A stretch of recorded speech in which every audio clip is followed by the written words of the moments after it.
क्या इन बढ़ती गर्मियों में आपका एसी भी कूलर जैसी हवा देने लगा है? तो यह वीडियो सिर्फ आपके लिए ही है। आज हम आपको ऐसे 7 आसान ट्रिक्स के बारे में बताने जा रहे हैं जिससे एसी की कूलिंग बढ़ जाएगी।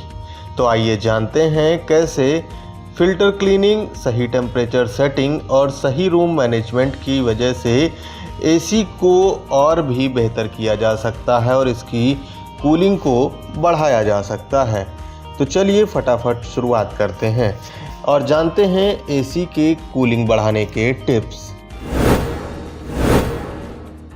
फ़िल्टर को करें साफ़। आपको बता दें कि गर्मियों में लगातार एसी यूज़ करने से इसकी कूलिंग कम हो जाती है। ऐसे में हर 10 से 15 दिन में एसी का फ़िल्टर साफ़ करना चाहिए, क्योंकि जब यह गंदा होता है तो एयर फ्लो रुक जाता है और कूलिंग कम होती है।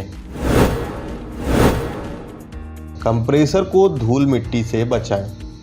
एसी की आउटडोर यूनिट यानी कि कंप्रेसर की तरफ से इसे खुले स्थान पर रखना चाहिए, लेकिन ध्यान रहे कि इसमें धूल और मिट्टी जमा ना हो, वरना हीट बाहर नहीं निकलेगी और एसी ठंडा नहीं करेगा। थर्मोस्टेट को सही टेम्परेचर पर करें सेट। अगर आप चाहते हैं कि एसी लंबे समय तक ठंडा करे तो एसी को 24 से 26 डिग्री सेल्सियस पर चलाएं।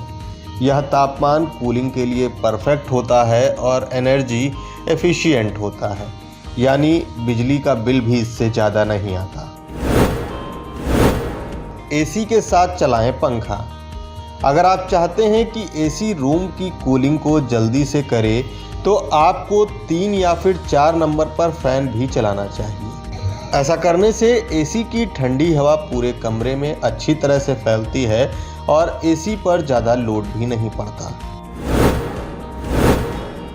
धूप को रोकें। जिस कमरे में तेज़ धूप पड़ती है वहाँ एसी की ठंडक कम होती है।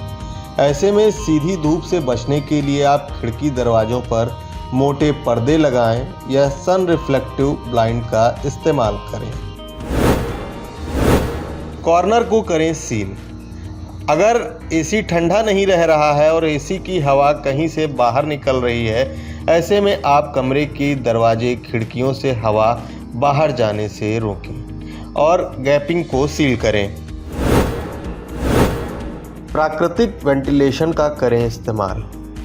यदि बाहर का तापमान कम है तो ऐसे में एसी को बंद करके खिड़कियां आदि को खोल दें। थोड़ी देर के लिए किया गया यह उपाय आपके कमरे के तापमान को बेहतर कर देगा और इसके बाद एसी की कूलिंग में भी सहायता मिलेगी।